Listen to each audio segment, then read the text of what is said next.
Hi, everyone. Welcome to Project Herpetoculture podcast. I'm your host, Roy Arthur Blodgett, and I'm joined as always by my intrepid co-host, Philip Leitz of Arids Only. We have an excellent show for you today, but before diving in, we'd have some brief housekeeping. So first, I'd like to thank Dylan and the Animals at Home Network for hosting our show. It continues to be a pleasure to be part of this platform.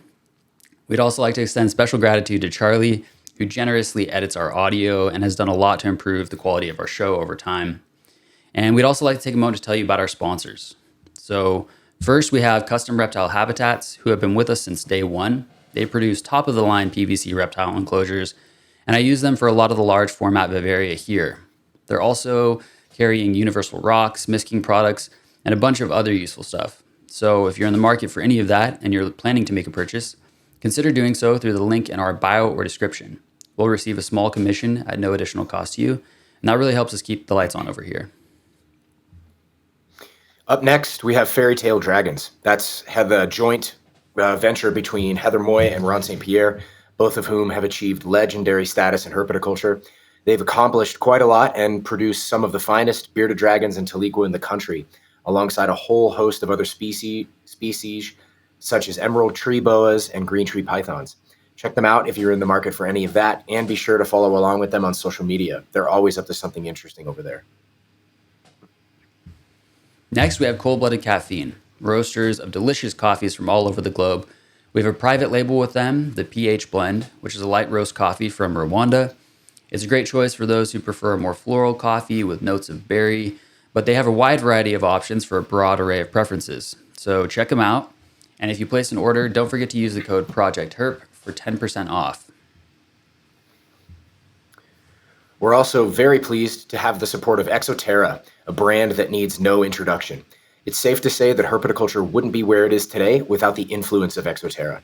For decades, they've been industry leaders in innovation, offering just about everything needed for reptile care, from diets and supplements to enclosures, substrates, and lighting. We're both big fans of their naturalistic terraria and substrates in particular. They have a lot of interesting products in the works as we speak, and we're really looking forward to seeing what comes next. And next we have Tamura Designs. For those in the know, Tamura Designs is widely regarded as one of the finest enclosure manufacturers on the planet. They produce outstanding large format vivaria with endless options for customization, drains, UV printed backgrounds, lighting rigs. On top of all of that, they also make amazing deli cup displays for expos and these incredible multi-unit condos, which I use here. So if you're interested in any of that and you decide to make a purchase, use the code Herpetoculture for 15% off one item as a special offer to our listeners only. We also have Happy Dragons. We're really thankful to have the support of Happy Dragons. They are producing some amazing content for bettering our reptile care. And we've been actually partnering with them to produce even more content like webinars. Also, the platform and subscription service offers breeder access to first clutches, things like that. We have online courses coming down the pipeline. In addition, we have live Q&As with reptile experts, such as Mariah Healy from Reptophiles. It's truly an outstanding subscription package that also offers discounts on their supply partners, such as Ovipost and Joss's Frogs. It's really an outstanding product. So check it out. And let us know what you think. And last but not least, if you're interested in supporting the show directly with something of a tip or a monthly donation, check out our Patreon page at patreon.com/projectherpetoculture. We have a monthly live chat there with all of our paid subscribers. That's been a whole lot of fun so far. We also have a whole line of merchandise like t-shirts, mugs, pint glasses, and more on our website. And of course, sharing the show with a friend, subscribing on YouTube, and keeping up with social media is always very helpful. And with all that said, we're on to the show. Thanks, everybody. Recording. All right, so we've got episode 74 with Joe DeStefano of Meteoric Serpents. Joe, welcome to Project Herpetoculture. Thanks for joining us. What's up, guys? Thanks for having me. Hell yeah. It's a pleasure.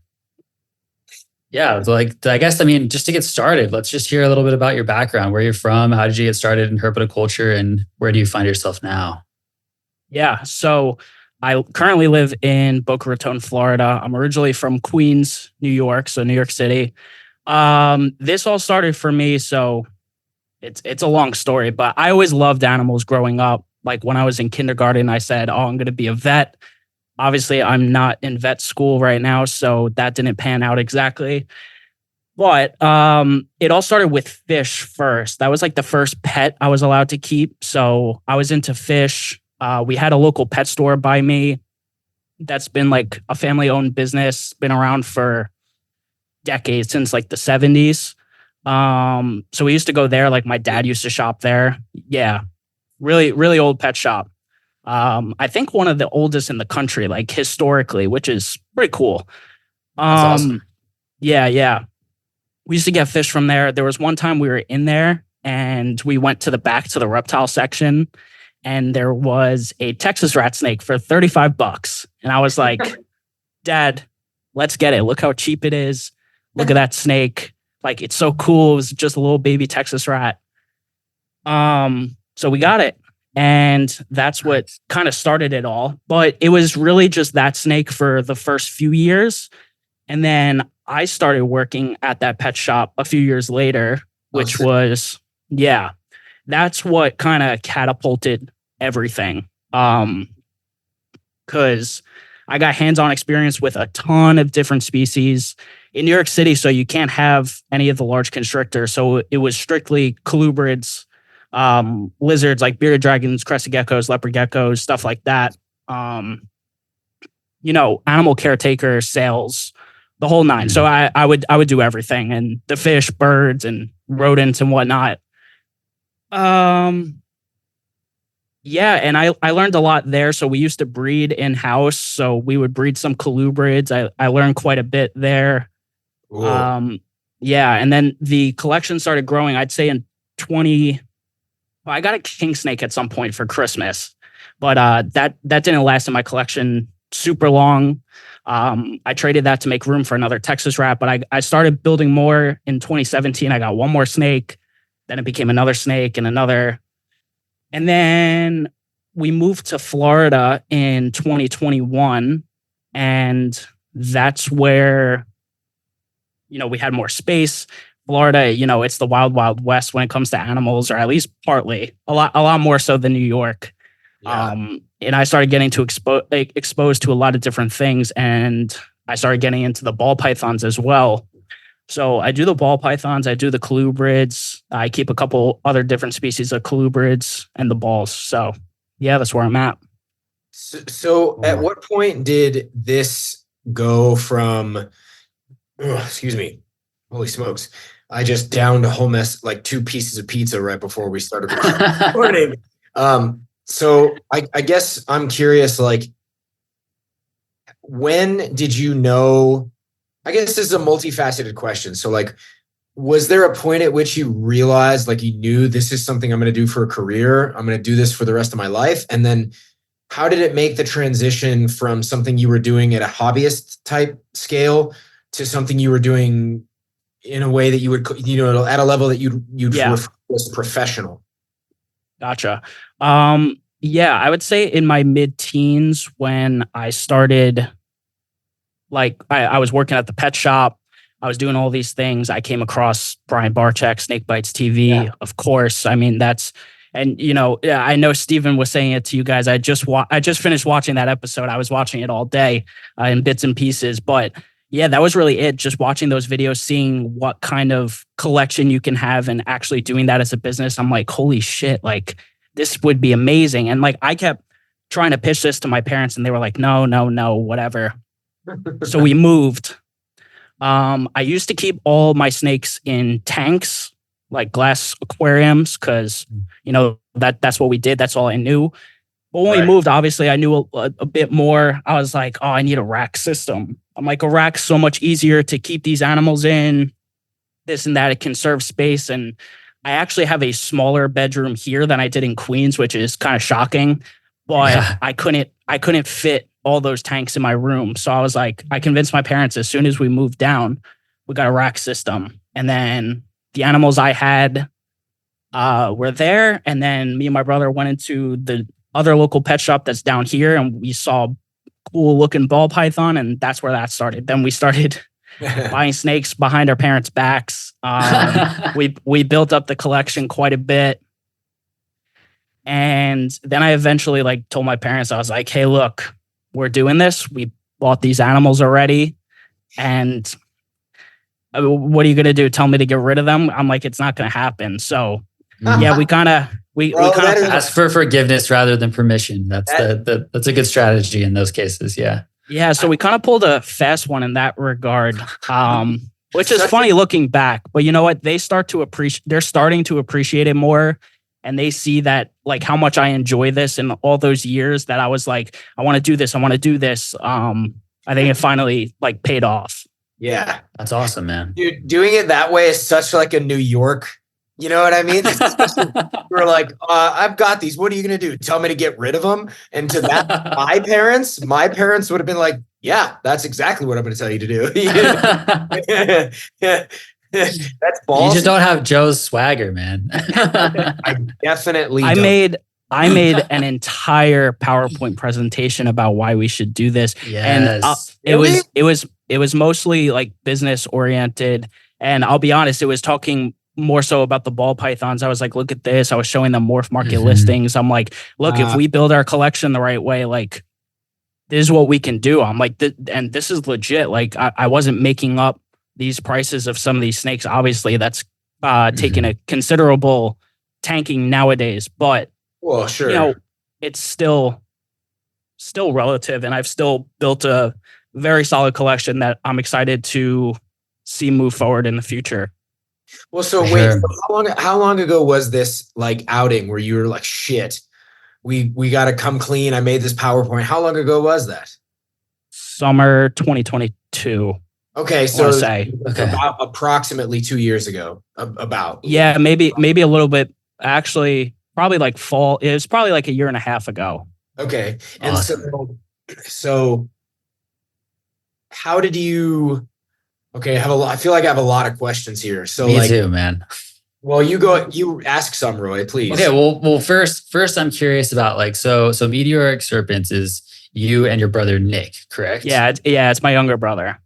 Okay, your younger brother. It's more so. To be honest, it's more so just me at this point. When we started building the collection a little bit more, we were going like halvesies on everything. Like like all the snakes, it was like split down the middle in half. Nowadays, it's really been me contributing financially. I work a full-time job, and he's still an undergrad. I go to grad school as well, but oh wow! So I'm kind of financially backing. What's your all of this? What do you? Yeah, I graduated in finance, and now I'm doing a master's in business analytics. Damn, dude! Cool. So you're doing this grad program and operating your reptile business on the side and doing a podcast all at the same time? It's been the school has been a love-hate relationship since I left undergrad. It has not been fun. I took my first semester, I took too many classes, and I told my parents I was dropping out, and they were like, no, you're not. And here I am back in school. Or at least the last 2 semesters I've been in some classes. So okay, interesting. Just kind of going at it gradually. Just like a smaller course load. Yeah, I should be graduating hopefully the end of this year, actually, December. Oh, awesome, man. That'll be good. Dude, yeah. That's great. Yeah. Wow. Man, you're doing a lot. Yeah, that's a lot of stuff. I don't always feel like sometimes we meet individuals who are doing a lot all at the same time, or we'll meet people who maybe they have a narrow focus, but they have a tendency to overload their schedule, right? I'm imagining that even though, say, I'm going to call out Eddie Soto, right? Like I'm imagining that Eddie, even though his whole career, his whole living is made with the reptiles, I'm imagining that dude's a busy man. Oh yeah, and he does the shows on the weekend. I commented on that episode. Like I see him at all the shows. Like I know him because he's friends with some of my friends. So we've been friendly now. But dude, he grinds all the Florida Repticons. Like he's no joke for sure. He has a lot of animals. he hustles Yeah. hard, but I feel like the younger you skew and the more towards reptiles you skew, and I say this at risk of maybe making a couple of people angry, but like I feel like the more you skew and like bring closer younger reptile focus, the less likely you are to find someone who's doing a lot of different things. Maybe Right. I'm wrong. I'm sure there's lots of people out there like yourself that are doing a lot that I'm not aware of. So I'm not trying to like make anybody mad, but that's No, a and cool thing. I honestly, I do agree with you. I don't want to call out my generation, but like Call 'em out. you know, even my own friends who aren't going to watch this, but like I know a lot of lazy people. I've been a hustler since I'm 14. Like I started working at that pet store at 14 and I worked there for years. And then I worked other jobs in between. I went back and forth at that store. So I did what I had to make money forever. But like reptiles have always been a part of me growing up and working. And, you know, I barely remember before 10, and that's when I got that snake. So, So like, where did that? I guess this is an interesting question. Like, where did that come from? Is that something that you have always had with you? Is that something that you learned? Is that as a result of the fact that it's in this area, this thing that you love, that you're very passionate about? Did it come from your family? Do you think that's related to being from Queens? Right? Like, I feel like I know a lot of people from Queens that definitely, are hustlers. yeah, Right? a little bit. Definitely my family. Like my family, like I think I grew up with very good values and morals and things like that. And I knew from a young age, like, hey, you have to work to make money. And if I want money to do what I want with it, I gotta go to work. So, you know, I never didn't have a job for any extended period of time besides when I graduated from college. Like I didn't work for I don't know what 3-4 months maybe, and that was it since I'm 14 years old. Like I've never not worked. Okay. So So I mean, again, I don't, certainly not trying to call out the younger generation because I'm not interested in being that like, get off my lawn, I'm not that guy. But I guess so like maybe we're getting a little deep a little quick, but like so who are some, if any, who are some people that you look to either inside herpetoculture or outside as inspiration, people that really like when you hear about them or when you learn about their life or whatever, like make you feel jacked and make you feel like, oh yeah, I gotta get after that. Like examples, if you have them. Yeah. I would say someone who like helped instill my love in general for different reptiles and animals was that boss at that pet store. His name is Gary. He showed me the ropes with everything. I still call him from time to time and update him with what's going on in my collection, what I'm doing. Like we were like almost friends, and he's, my parents' age, if not a little bit older. Right. But like he was just like really cool like that. And he always appreciated hearing what was going on with me. So he's one. I could say in my mid-teens, that's when I started seeing a lot of the Asian rat snake species from Matt Most, Sarpamitra. I mean, like those animals really inspired a cool direction in my path and, what I wanted to aspire to be in reptiles, and just all the amazing species and examples and all he's done for the hobby with some of those species is very inspiring to me. That's awesome. That's really cool. Whether he knows that or not, I don't know, but I think he knows I very much respect him and his animals. I have a couple from him, so. Sure. Cool. Sure. Well, anybody outside of herpetoculture, or is it all people inside of herpetoculture? Like, I mean, I don't know, like, I'm listening, I'll listen to like the occasional David Goggins, thing. I'm like, yeah, who is going to carry the boats, sir? I don't know. It's just, I find it fun to listen to sometimes. I don't know. I'm just curious if there's anyone outside of it. No, I mean, my parents too, like like I said, like my parents always instilled these values and this work ethic in me. So when they taught me from a young age, if I wanted to work towards something, I had to like push hard with it. And that's how I emulate what I do with the reptiles. It's like I go full force. That's why, I've built up the collection and people think I'm crazy. All my parents' friends think I'm crazy and that, they're crazy for letting me have this kind of collection in the house. But, it is what I love. And that's, again, also what they've started to appreciate is that like, this is really like my true passion. Like if I, if I could quit my job and do this full time, like, 1,000%, it would be done. Not even a question. Let me tell you, dude, the first, 10 years maybe, but like for a long time, I operated out of the basement of my family's home. And the basement, like the fact that my mom let me convert the entire basement into a Euromastics operation was like, I don't know where she got the willpower for that or the foresight to like let that be the case. Your parents are doing a great thing. That's hard to do.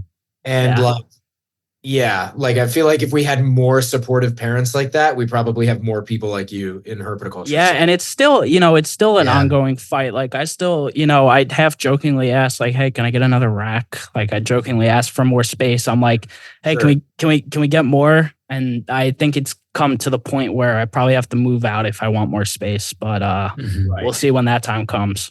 Sure. Makes sense. Still, yeah, it makes sense. It's just like, people thought I was crazy for a while too.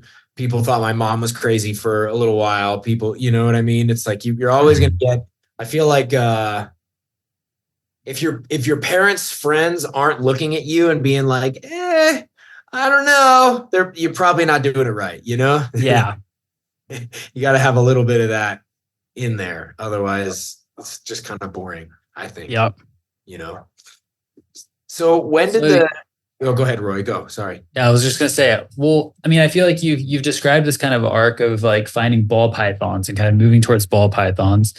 And then obviously now you have Colubrid Corruption podcast, and I know you're working with lots of colubrids. So I'm curious a little bit about like, where does your collection stand currently? And like, where is the stoke currently, if that makes sense within that?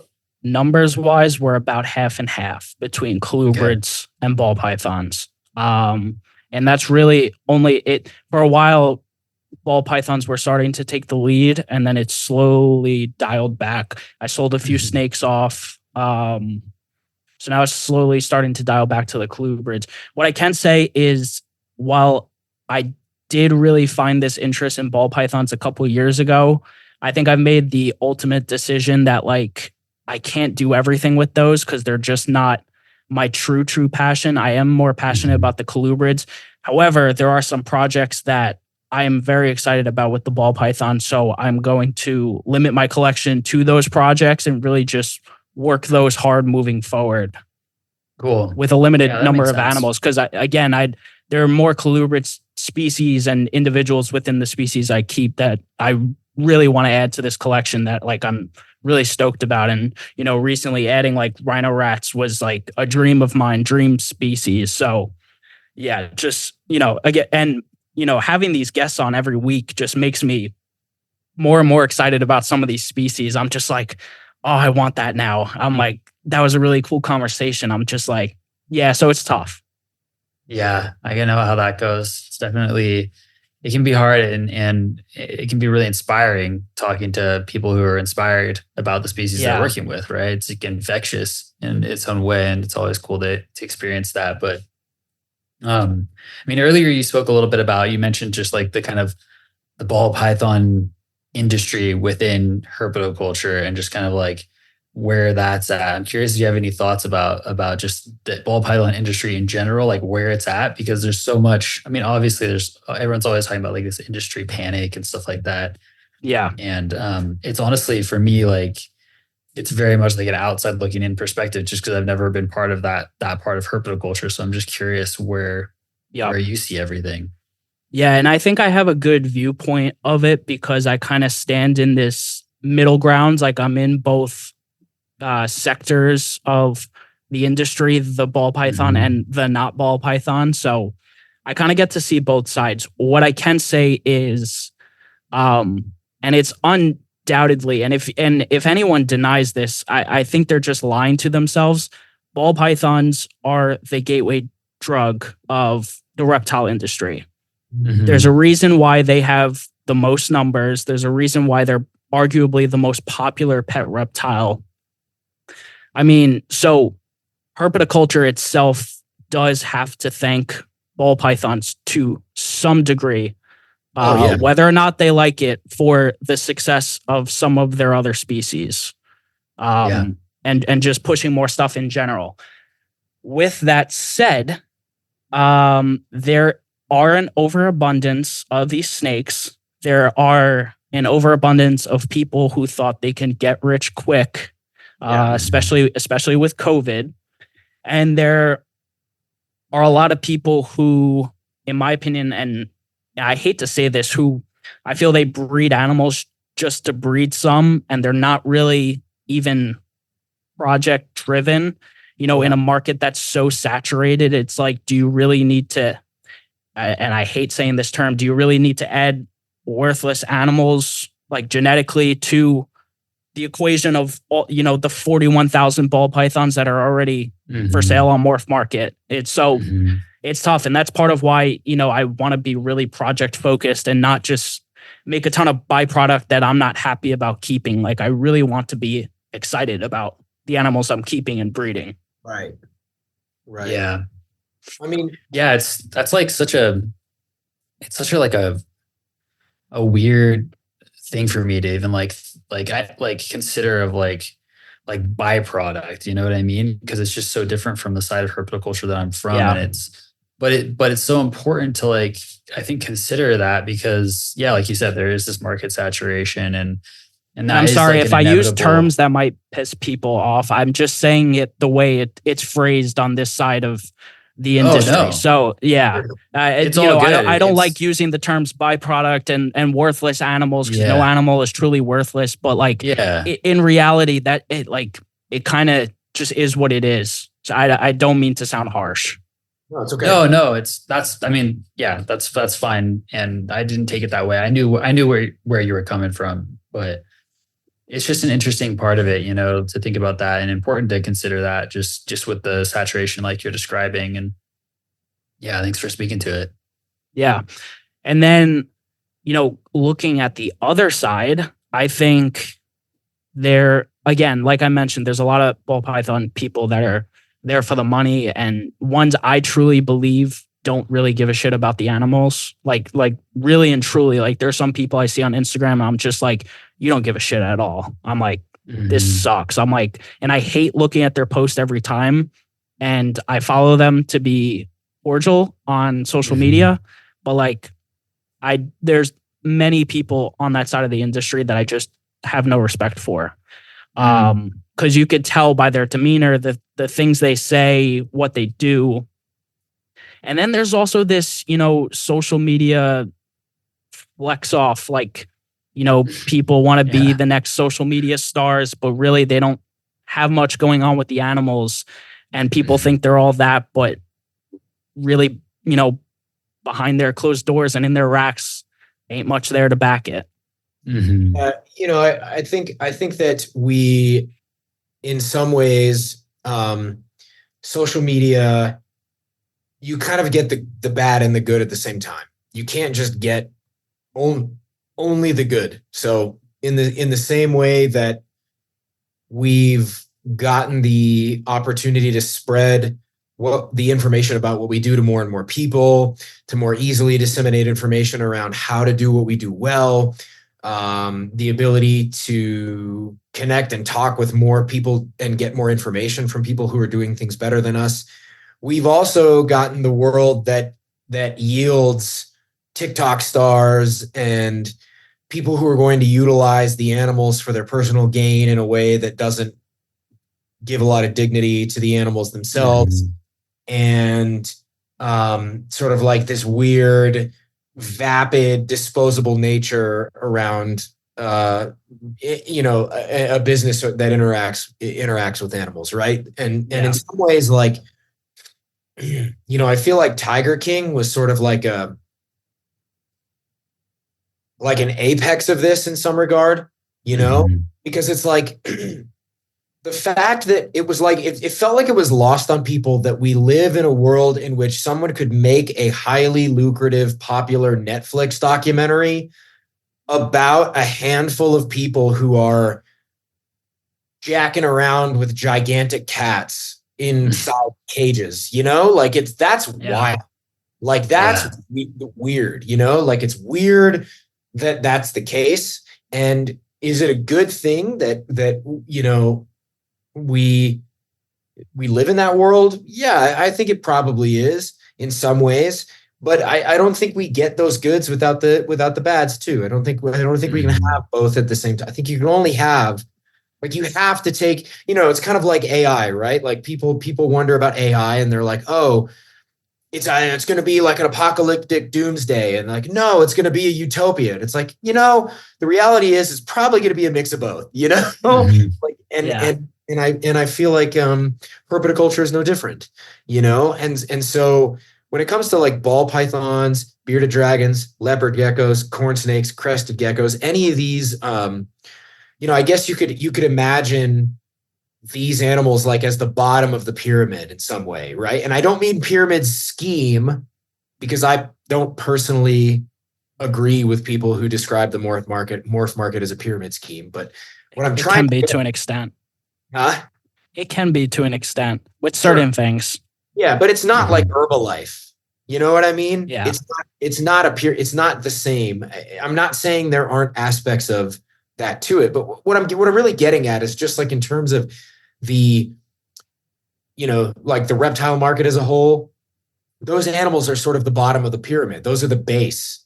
That's the base of like everything that we do, whether it's the products that you use, whether, you know, like the lighting tools that are developed, the food tools that are developed, the system of feeders in place to like make it possible for you. It's like, well, normally we breed all these crickets and superworms for bearded dragons, but you're going to feed them to sandfish, and that's fine, you know?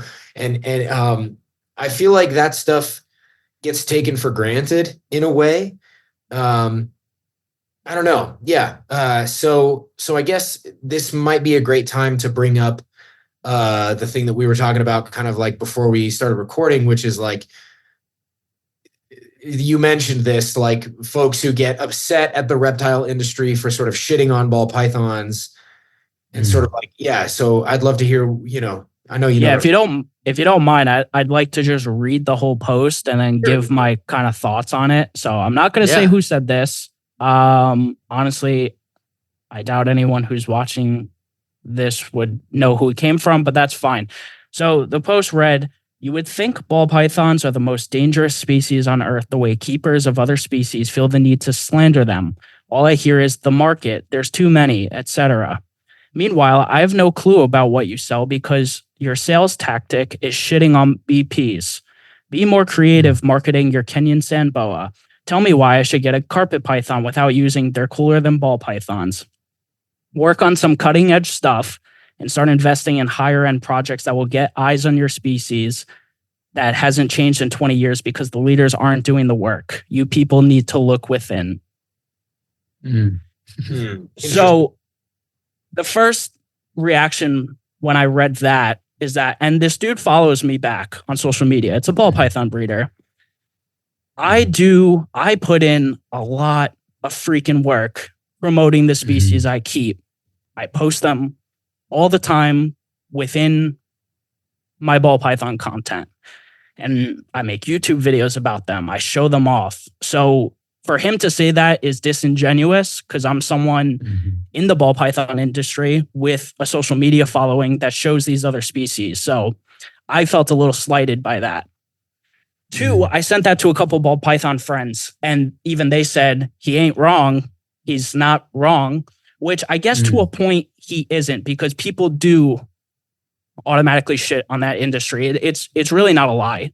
There are plenty of colubrid keepers that just dislike ball pythons, and I don't know. So I think there's a dichotomy on both sides, and it just sucks. It kind of just sucks to see. I don't understand why people can't appreciate the others, but I don't know. My kind of feeling about it is why colubrid keepers and other species keepers, just dislike it so much is because we feel, or some people feel, that like ball pythons are almost shoved down our throats, the percentage of them at shows and whatnot. So I don't know. I see both sides of it, but that post made me annoyed because like I do try to do a good job promoting my species and stuff. Oh, yeah. But if you can't acknowledge that, then that's a fault within. Mhm. Well, so on the one hand, I think it's worth noting that like I think a lot of people will make posts about, okay, sometimes people are just trying to like play if I'm going to use like an MMA analogy, people are just trying to pull like the Conor McGregor, the Chael Sonnen, right?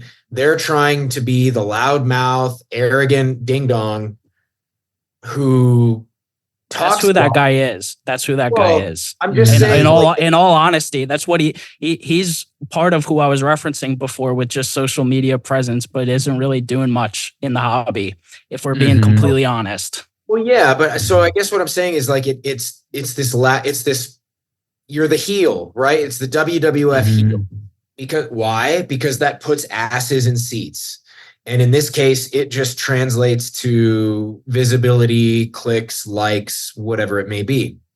And you don't have to be entirely wrong to be able to do that. You can be, spouting half truths or near truths or like sort of partial truths, I guess, and sort of get that feedback.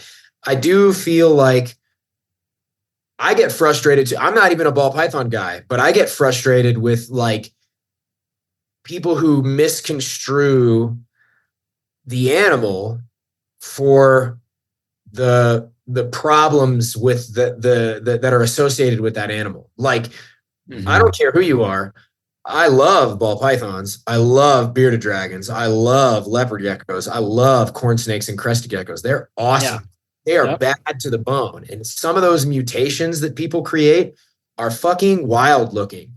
And the wild type is awesome. Like, they're all great. And from my perspective, we should be able to have our cake and eat it too. It's like, okay, let's talk about fishing. Some people fish for trout. Some people fish for bass. Some people fish for carp. Some people saltwater fish. But they're all fishermen, and it's not like one's better than the other. You're not cooler because you caught a bull shark.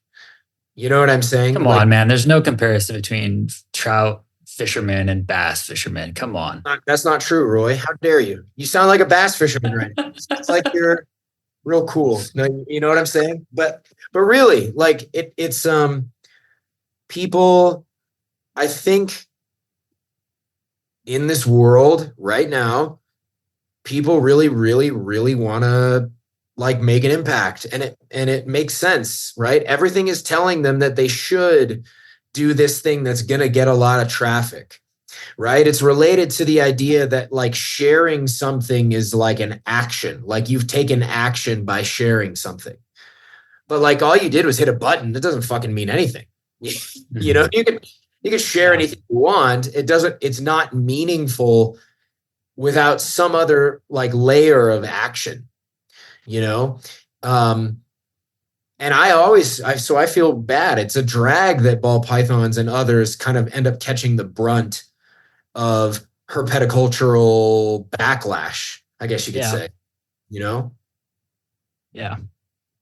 Yeah. I think that it's also like, there's a cultural component to it too. I think I guess just speaking personally, like you said, Phil, I don't have any issue at all with like the actual species that we're talking about. It's like, I think ball pythons are cool and bearded dragons are cool and blah, blah, blah, blah, blah. I think all of the animals themselves are cool, but I think that there's, there's different subcultures, right? Within the umbrella of herpetoculture, and the particular subculture of like the baseline ball python industry, I'm using air quotes here, is just like, it's not it's just kind of alien to me. Like it's not the aspects of herpetoculture that I get excited about, and I'm not saying that as a diss at all. I'm just saying that as like, Yeah.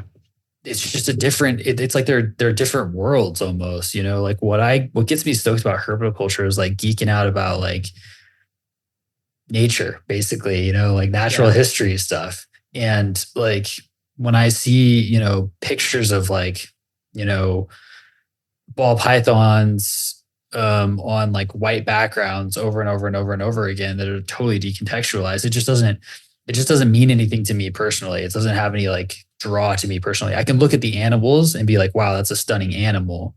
Right. But the setting, like the context that it's in is like part of the appeal to me. And so if that context is literally just like the Apple store, aesthetic for ball pythons, it's like, it doesn't do it for me. And I think that like, it's a bummer that like there's this kind of scapegoating that can happen, with ball pythons, and like to the inverse, like you were talking about, like this original poster kind of like, saying that other folks don't do anything or other people aren't doing anything to quote unquote promote their species. I don't think that's true at all. I think that everyone on this podcast right now it works hard to like educate and promote about the species that we're passionate about. Yep. And we're definitely not alone. Yeah. So. Yeah. I mean, I don't know. I feel like,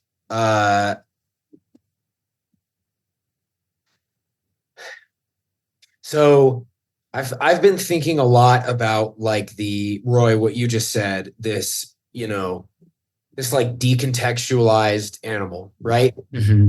And I feel a little bit worried because I feel like I'm about to get into like a range where it's like, yeah, maybe I'm like arguing with Roy a little bit, right? Like, which is fine. Like, I know Roy, it's not really a big deal, but like, it's decontextualized in one sense, Mm-hmm. right? And that sense is it's not Ghana or Togo, but the reality is like most of the animals we're looking at are ones that were never in Ghana or Togo. And so it's like, it's only decontextualized in a historical sense, in the same way that you're decontextualized because you're not living on the African savannah in a band of hunter-gatherers. You're living somewhere, Totally.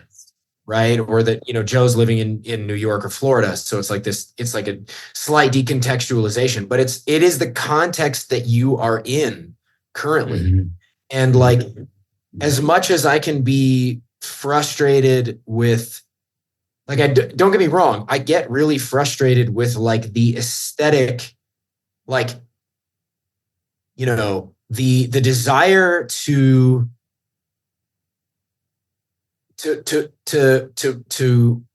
produce these things so they can be photographed in this beautiful setting at the peak of what we decide is like the best look that they can offer. Like I've talked a lot about the term like fired up, right? Yeah. People say that, so this is fired up and this is fired down. And it's like, that doesn't mean anything. This is a way of like selling people a state of the animal that is not representative of who they are in some ways. Mm-hmm. Right?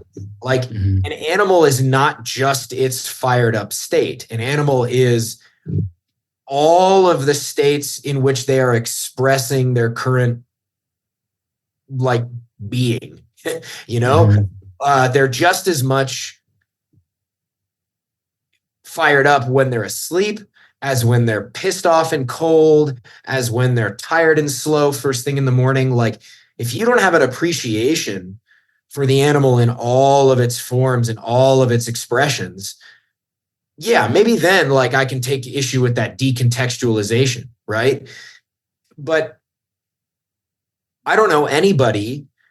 I really don't know anybody except like the average pet keeper who posts on Instagram without a thought at all for how fired up or fired down their animal is. Every one of us, from the most naturalistic, anti-morph so-and-so, they always post their animals at their best. They never post them when they're looking sad or lethargic or tired or unhappy. Never. Or dry or wet or cold. Like they never do that. So like the same kind of individuals who like might get upset, and I'm not calling you this, Roy. I'm not saying this is you, Roy. But like the same kind of individuals who would be like super pissed about the decontextualized, medicalized ball python, leopard gecko, morph market type vibe also will have the same kind of, it's like the same, it's still a curated, in some way decontextualized, because you're just getting a snapshot. You're just getting one look at the way. I've never seen, and no offense, Roy, because I've done this too. I've never seen you post a picture of your Peruvianus cold first thing in the morning, waking up without being fired up.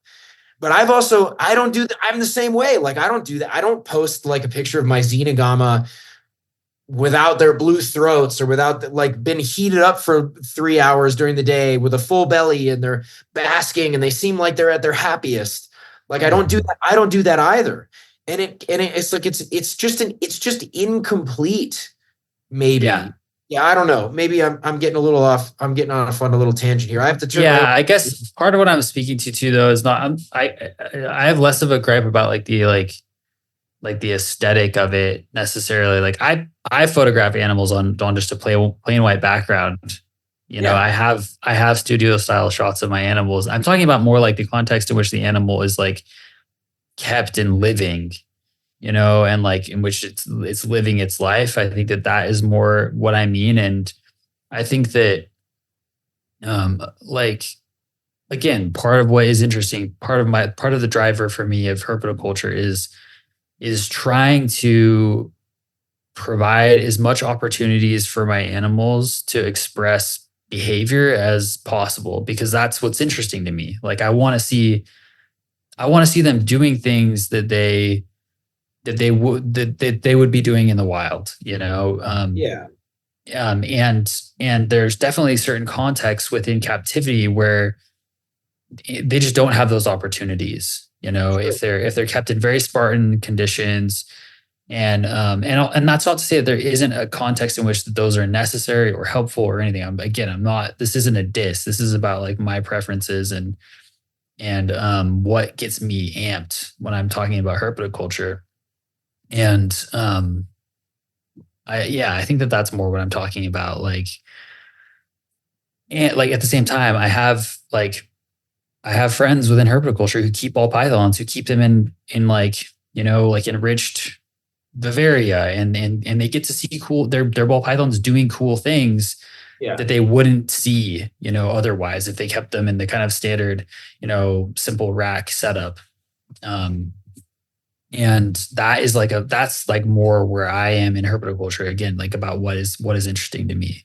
Sure. And it's also like to my own detriment in a lot of ways in terms of like, you know, how I engage with like the business and the industry side of herpetoculture, because it's not like I'm, you know, raking in profits over here. It's super successful because of the way I'm like, you know, doing things. I'm trying to cut as few corners as possible in terms of like what gets me stoked, I guess. Sure. You know, and it makes it a different, it's just a different, so again, it's a different set of priorities, I think, guiding it, but it's all still herpetoculture. Yeah. No, and I also, obviously, I hope it didn't come across as like, especially, I'm not trying to be critical of you or anything like that. No, I'm not. I don't have any issue with what you said at all. Okay. Cool. I'm not tripping, so don't worry about it. I just wanted to make sure, you know, sometimes. I just wanted to clarify my position. Yeah. Well, maybe we should let Joe talk. He's our guest. Sorry, Joe. No, it's all good. Yeah, you guys, I've lost where like I'm hearing you guys, but I have nothing else to contribute to that part. No, that's okay. That's okay. Well, I want to talk to you a little bit. Well, is it okay if I take it in a different direction a little bit? Absolutely. So I'm curious about like you've spoken to this like this shift, this schism that's happening, and you're moving towards colubrids. And that seems to be like where the juice is right now for you. So I'm curious, like, what specifically draws you to colubrids? Like, where's the stoke there? You know, what is it for you if you can articulate it? Yeah. As I mentioned, my first snake was a Texas rat. And that's been the base of my collection. That's going to be forever my one true love with the reptiles because it was my first. I still have her. She's awesome. She's gonna be 14 like later this year. Nice. I'm gonna say this now. There probably won't ever be a point in my life where I don't have a Texas rat. Just because of that, because that's what started it all. I love them. I love how diverse or how much variety there is within the species, just on colors, on patterns. I work a lot with the mutations. So seeing the variety on the scaleless animals, that gets me jacked. I produced some beautiful animals this year. So I can't wait to see them grow up and as they change color. And these animals, they go through an onogenic color change. People don't realize that. They're these gray splotched animals as hatchlings, but like you don't realize like I have a few beautiful adults in my collection, and like I said, I have those babies I just produced and they look insane now. I can't imagine what they're going to look like in another 2 years when they're closer to full size. Yeah, that's an awesome species. I like Texas rats a lot. When I was visiting my family in Texas, they're in like the Dallas Fort Worth area, and I really wanted to try and find a Texas rat while I was there. I was not successful, but they are really beautiful snakes, super variable. And don't get me wrong, there are your ugly ones, and there are ones that I see people sell that like just don't really strike my eye. So I like to work within that kind of line breeding thing. Like I really want to enhance this species. Again, I call my podcast the Colubrid Corruption Podcast for a reason. Like I want to push this to other people. I want other people to learn. And then going further with that, the Asian species have my heart. Like I said, when I was seeing those in my mid-teens and starting to like, want to get other species, my first one was the Thai bamboo rat snake, OP Coxeye. Oh yeah. Yeah. I got one of those first because I'm like, this is probably the species I can get that I can be the most successful with keeping. And once I saw I was able to do that, it elevated. What did I get? When it comes to the Asian species, I think my next grab, I think I got a male. I got a male hatchling. And then at Daytona, I picked up a pair of OP Violanti from Billy Hunt, who got those from Matt Most. Matt Most sent them down. So, yeah, and now I just recently got rhino rats, and I cannot be more obsessed with that species. Like I said, that was a dream from when I was like, I don't know, 15, 16, 17 years old. Seeing those, I was like, I have to have these. But I didn't think I was ready until Billy kind of convinced me like, hey, dude, if you're keeping these other species, like I think you could keep them within your conditions. And then that's when I finally said, okay, let's do it. Let's give it a shot. And they're doing well so far. That's great, man. Yeah, that's definitely one of those iconic species. I feel rhino rats, they're always going to be one of those snakes. It's like the first time you see one, you're just like, how is that real? It's just mind blowing. Yeah. What is it about like when you decide, okay, I'm gonna work with this species, or like I'm gonna bring this into my collection? What are some of like the criterion that you use to make that decision?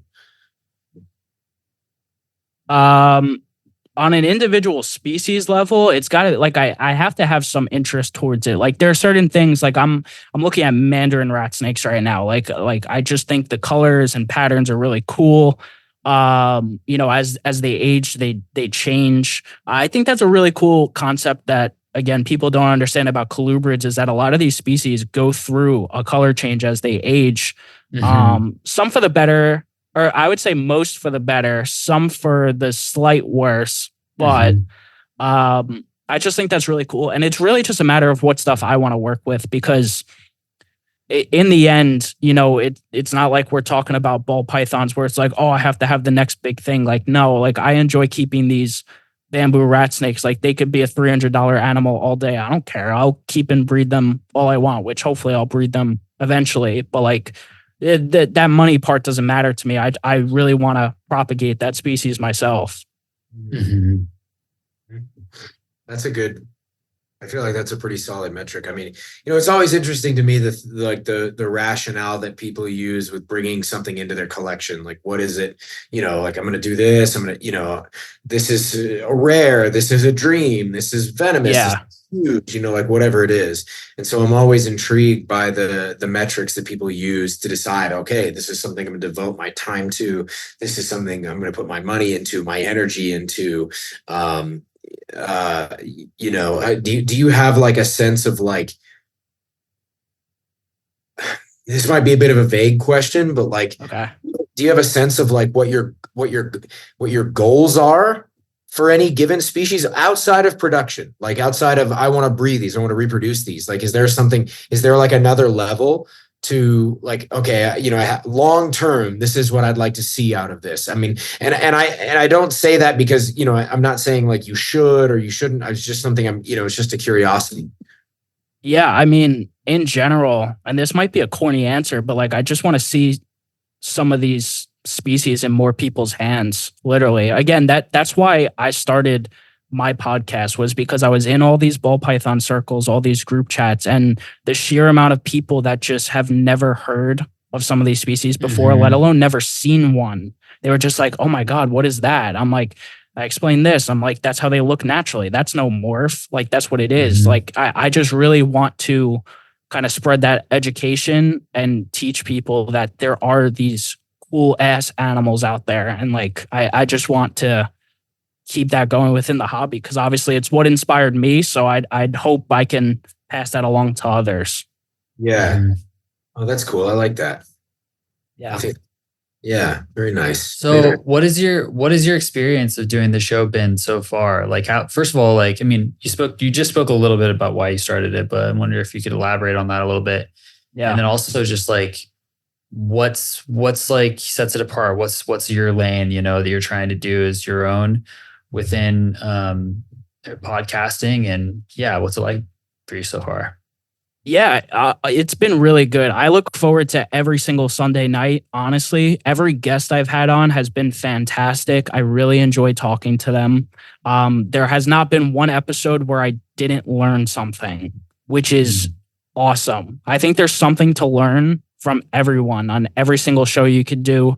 And I think I was saying beforehand, it's fun being on the other side sometimes where you're not pressured to ask the questions, but no, it's been really cool. I'm sorry. Can you repeat the second half of the question? Oh yeah. Just like what's like what was like the original impetus for like starting it for you? And then like what's like, do you feel like there's like a specific kind of lane that you're trying to occupy with it? Like you put your own spin on it, I guess is what I mean. Right. Yeah. So again, that it was kind of more on like the education type of deal, bringing more people in, hoping it even like catches the algorithm here and there, and you get the new reptile keeper. They keep ball pythons. It's part of one of the questions I ask. I'm like, hey, like, what do you have to say to this new keeper? They've only kept python or boa species. What's kind of your elevator pitch for colubrids? Like, what do you have to say to that? Like, that's one of my ending questions. So it's really just about bringing more people in. Again, I love the education. Like, I've been blessed by people and their knowledge over the years. So I just want to give back. With that said, also just the interview thing, like I think it's cool to hear from other keepers. I don't, how do I say this? I don't like limit it to any degree. I try to come up with like different questions and engaging topics per person. Of course, some stuff overlaps, but like I really try to keep it diverse and get new information out of people. And I think I've had some really engaging conversations on there. Like, I think there's some very good stuff to take away from a bunch of the different episodes. I I would say, I definitely draw inspiration from Colubrid and Colubroid, and I shout them out all the time. I probably mention them almost every episode. They are great. And I don't want to speak negatively of them, of course, because I respect them highly, but their show is definitely more geared toward the already keeper, the nerds who want to dive deep and learn more, which there's no problem with that whatsoever. But you might alienate some of your audience. So I'm trying to kind of go almost the other side. There's a bit of that nerdiness in there, that kind of like advanced keeping, whatever. But, I try to ask questions to dumb things down a little bit to, again, bring in this wider range of an audience. And the reception's been pretty solid so far. I haven't had really I had one negative comment from a couple episodes ago, but it was BS. But wait, what was it? What was it? What was the negative comment? Because I brought someone on who's primarily a ball python breeder, but he keeps a few different other species. He has like bull snakes, different Pituophis, and some other stuff. And he was like, hey, I really wish you could like bring on, one of these big time Pituophis guys where it's really their focus and their passion, instead of someone who kind of just has an animal to have an animal. And I commented back, well, I think you're kind of misconstruing maybe what he said. Like, I hope you watched the whole episode. I really think this guest has that passion. I just think you're mistaken in your thoughts, or else I wouldn't have brought him on the show. And he was like, okay, I see you kind of do what you do. Have a good day. And he was like pissed off. He was pissed off with my response. I was like, okay. Jeez. I mean, the person had no real name, so I have no clue who it actually is. You should have told him to start his own podcast, And when I sent that to Justin Smith, he was like, yeah, those people don't want to do their own show, so they'll find a way to rag on yours. I'm like, I guess you ain't wrong. Yeah. So like how many episodes in are you now at this point? Did you already say that? Did I miss it? 16 down. So about 4 months worth. Okay, 16. Okay. Is there anything like is there anything that you've like learned or noticed from doing it this much? Like, is there, because I feel like we could talk a lot about this. So I'm just curious what your experience of this has been. Yeah, the most extreme notice from all of my guests is that every single colubrid keeper likes being diverse. It's never just one species, and it's almost never just colubrids. There's almost always something else, whether it's a type of python or boa or something else, which is really, really cool. Like, I had a guy on a couple weeks ago who's primarily a blue-tongued skink breeder down here in Florida, but he also keeps, he keeps different Drymarchon. He keeps Chinese king rats, Carinata. So it was cool hearing from him, and I met him. He's from down here in Miami, so that was cool. It just hearing the diversity, and I give them that spotlight. I'm like, this is our all other reptiles freestyle, as I like to call it. I'm like, go ahead and talk about it. I had Steven on last week. I let him go off about scrubs because why not? That's his thing. Right. Right. Well, I mean, is there anything that's happened in the production of the show or in your conversations that was like something you didn't expect? Or anything that caught you off guard, caught you by surprise? I don't think so. I would say the most shocking one, and I'm gonna say it here because he says it openly, was when Jake Bratz told me, he had a Nido outbreak in his collection and he lost more than half of his animals a few years back, which was like that, threw me for a loop mid-show. I was like, oh, shoot. And that was when I was first getting introduced to those guys, and I didn't really know them like that. So, but otherwise, no, nothing has really shocked me. Jason Hood and Stephen Cush can talk my head off, I'll tell you that. They both gave me the longest episodes so far. So just really in general, it's just been a real wealth of knowledge, and I've very much enjoyed learning from every single guest I've had on the show. So cool, man. Great answer. I appreciate that a lot. Can you guys mind keeping going? I gotta take a pee break. Is that okay? Yeah, it's okay. Yeah, Go for of it. course, go for it. Yeah, dude, I feel like there's this way in which like participating in the podcasting, it's kind of like it allows for kind of like an accelerated pace of learning, because you have like a commitment.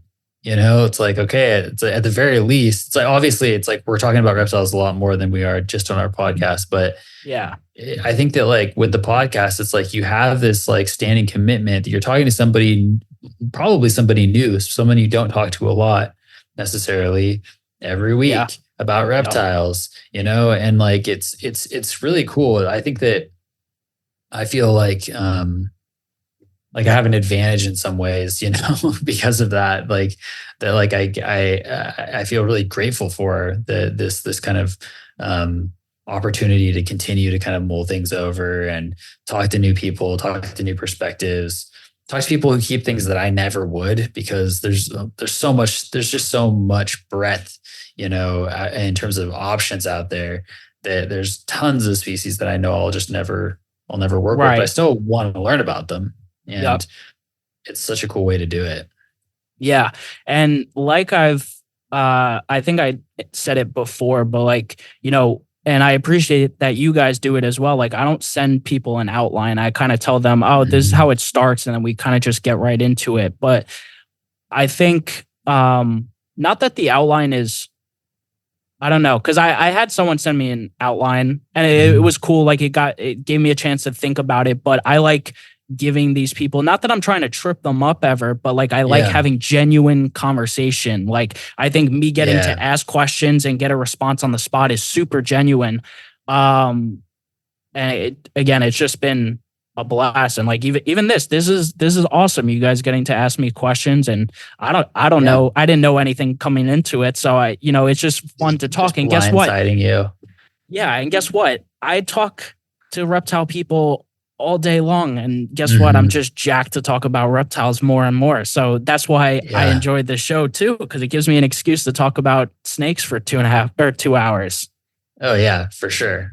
It's great to have it as a like, like it's just like a little fix, Yeah. Some reptile talk guaranteed. Yep, yeah, exactly.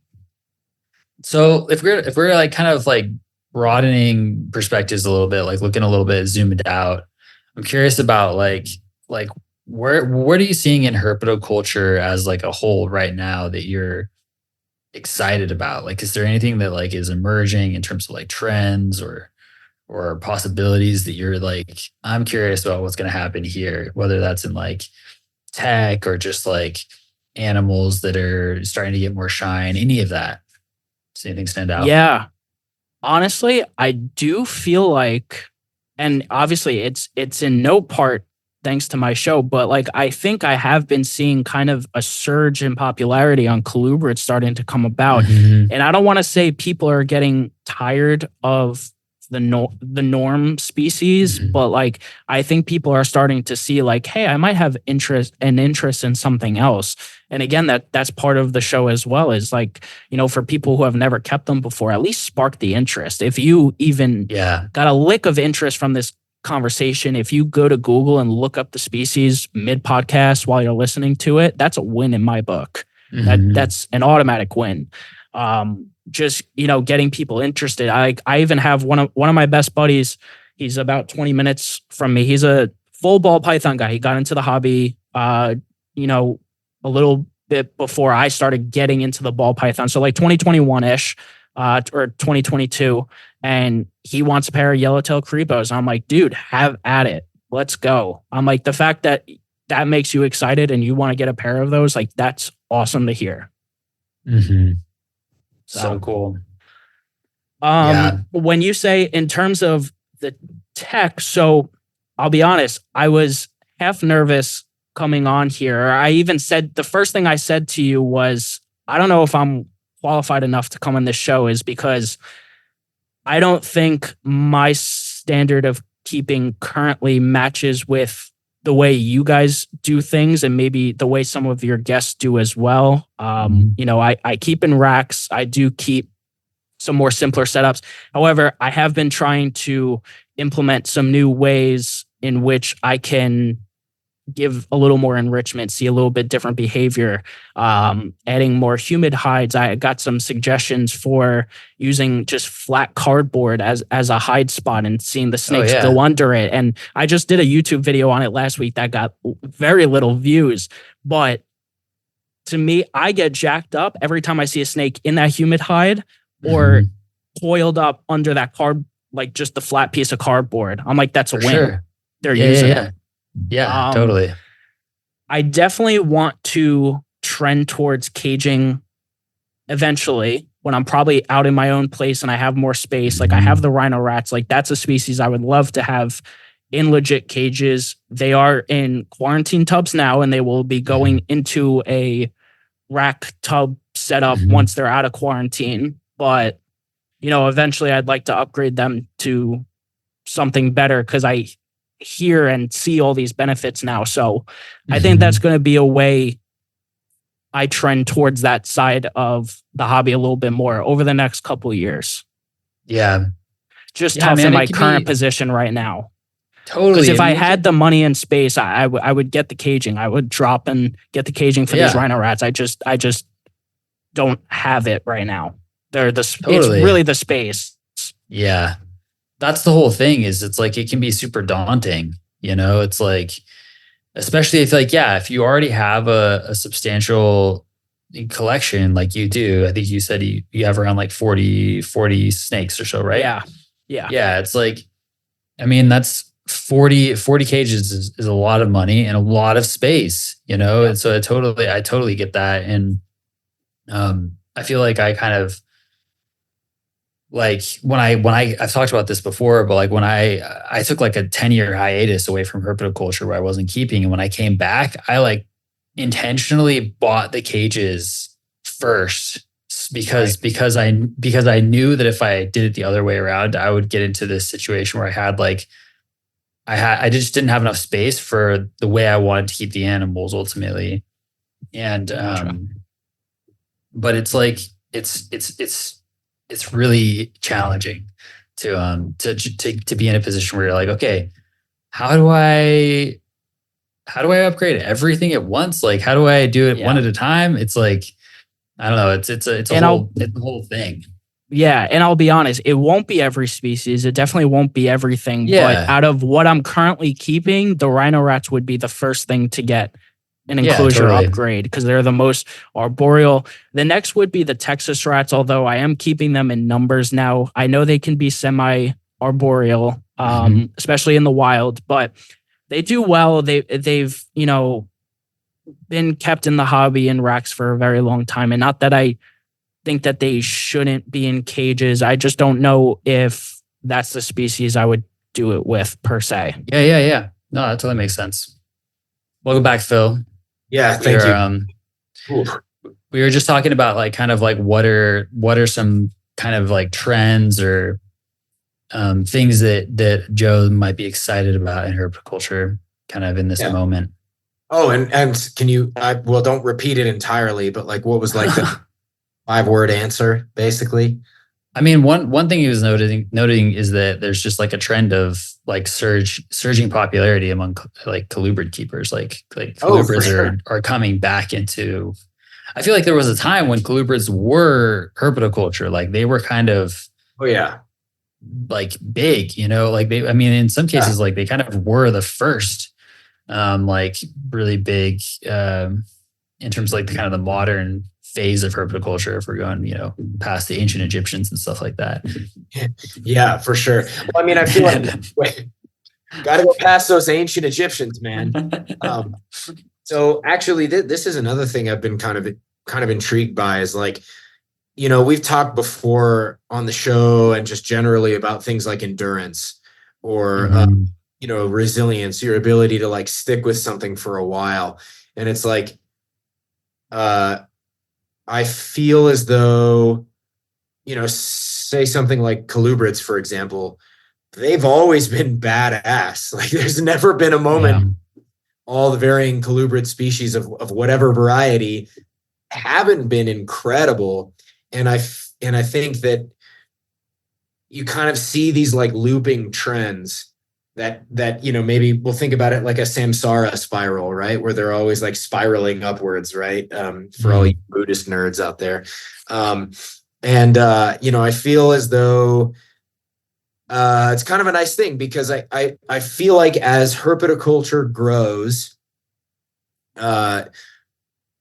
we will probably see a lot less of those big sloshing of money through the trade in some way, right? It's like we have a tendency to see money move through the trade in a way that kind of follows given trends and follows, like whatever the next hype is, like I feel like around 10 years ago or so, I remember seeing a bunch of money start sloshing towards blue tongue skinks, right?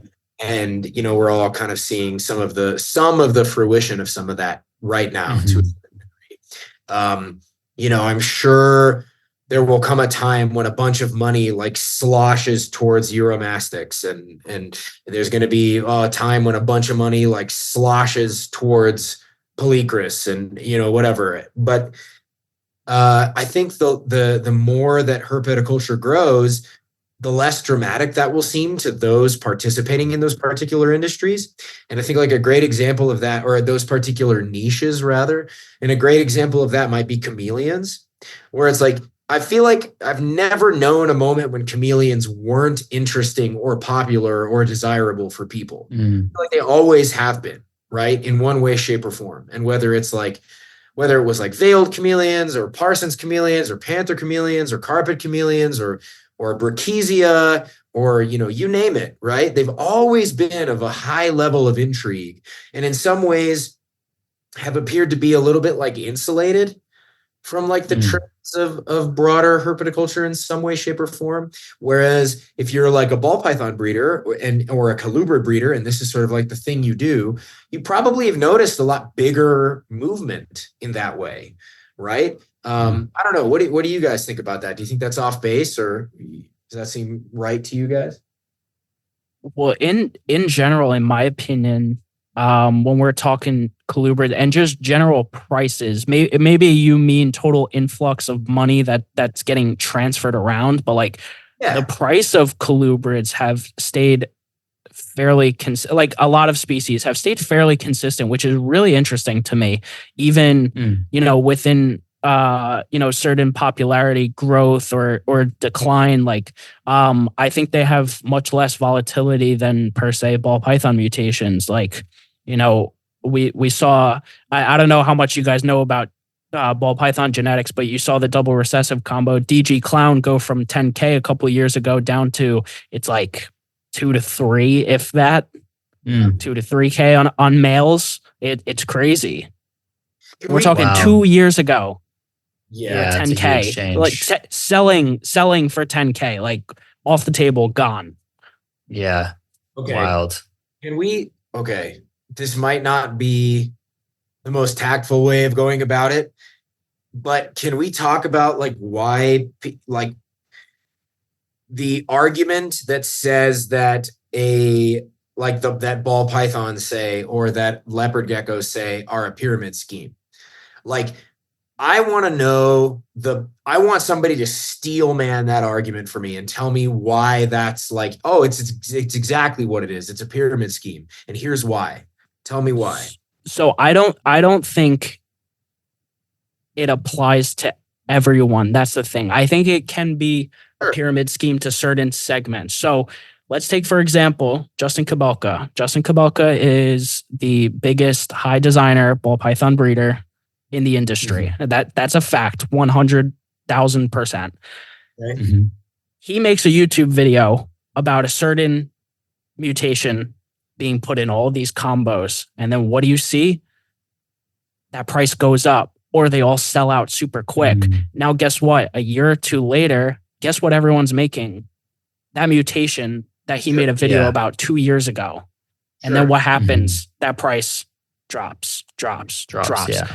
every time. And all these people were chasing this dream, and now it's not that hot. And now everyone's, hitting that auction button and selling animals for a couple $100, thinking they were going to make thousands off of it. So that's where you can see it from one side. Or you can be a strategic person, work with what you like, aspire to make combos and make animals that is against the grain, going a little bit different than what the big dogs are doing, and you could be successful there as well. Okay, but I don't think I fall into. I see past a lot of things, and I have a group chat with a couple buddies of mine where like we literally, the name of the group chat is called Dissecting Some of the Market, and we kind of just talk about things we see, and some things people were posting. We're just like, that's kind of stupid. Like, why are people doing this and that and whatever? It's just like, I don't know. There are people who are smart enough to see past it, and there are some who just play right into it. Right. So, all right. So I totally get all of that, and I'm right there with you. And I'm not saying there's not like a complicated factor when people are chasing a look for the sake of dollars.